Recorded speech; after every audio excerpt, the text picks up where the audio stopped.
Mr. Secretary, a Turkish student in Boston was detained and handcuffed on the street by plainclothes agents. A year ago, she wrote an opinion piece about the Gaza war. Could you help us understand what the specific action she took led to her visa being revoked? Yeah, and what was your State Department's role in that process? We revoked her visa.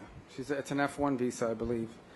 We revoked it, and here's why. And I'll say it again. I said it everywhere. Let me be abundantly clear, okay? If you go apply for a visa right now, anywhere in the world, let me just send this message out. If you apply for a visa to enter the United States and be a student, and you tell us that the reason why you're coming to the United States is not just because you want to write op-eds, but because you want to participate in movements that are involved in doing things like vandalizing universities, harassing students, taking over buildings, creating a ruckus, we're not going to give you a visa. If you lie to us and get a visa and then enter the United States and with that visa participate in that sort of activity, we're going to take away your visa. And once you've lost your visa, you're no longer legally in the United States, and we have a right, like every country in the world has a right, to remove you from our country. So it's just that simple. I think it's crazy. I think it's stupid for any country in the world to welcome people into their country that are going to go to your universities as visitors. They're visitors. And say, I'm going to your universities to start a riot. I'm going to your universities to take over a library and harass people. I don't care what movement you're involved in. Why would any country in the world allow people to come and disrupt? Now, we gave you a visa to come and study and get a degree, not to become a social activist that tears up our university campuses. And if we've given you a visa and then you decide to do that, we're going to take it away. I encourage every country to do that, by the way, because I think it's crazy to invite students into your country that are coming onto your campus and destabilizing it. We're just not going to have it. So we'll revoke your visa, and once your visa is revoked, you're illegally in the country and you have to leave. Every country in the world has a right to decide who comes in as a visitor and who doesn't.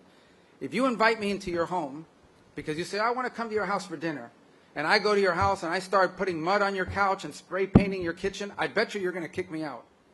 Well, we're going to do the same thing if you come into the United States as a visitor and create a ruckus for us. We don't want it. We don't want it in our country. Go back and do it in your country. But you're not going to do it in our country. Sure. Just tell me your follow-up, and I'll tell everyone. And depending on your question, I'll answer it or not. All right. I now invite our Guyanese representative. Can I get her follow-up real quick? Go ahead. Could you confirm, there's no reporting that 300 visas, State Department revoked 300? Maybe more. Might be more than 300 at this point. We do it every day. Every time I find one of these lunatics, I take away their visa. You're saying it could be more than 300 sure, visas? I hope.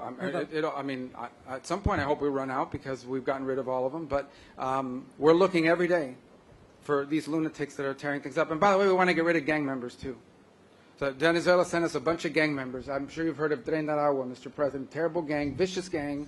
They flooded in our... Yesterday, just so everybody knows, yesterday, one of these gang members who was involved in New York City and attacking a police officer was deported back to Venezuela because they're now taking flights again, you know, because of some strong measures we've taken.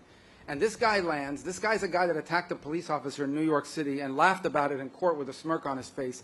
When he gets off the plane in Venezuela, he's welcomed by this character named Diosdado Cabello. I don't know if you've heard of this guy. Yes. And he welcomes in hugging the guy. So does anybody have any doubt that these people are pushing these people into the United States to destabilize us in the region? So, yeah, we're looking for people like this, and we want to get them out of the United States. Absolutely. Thank you. We'll now feed a question from Guyana.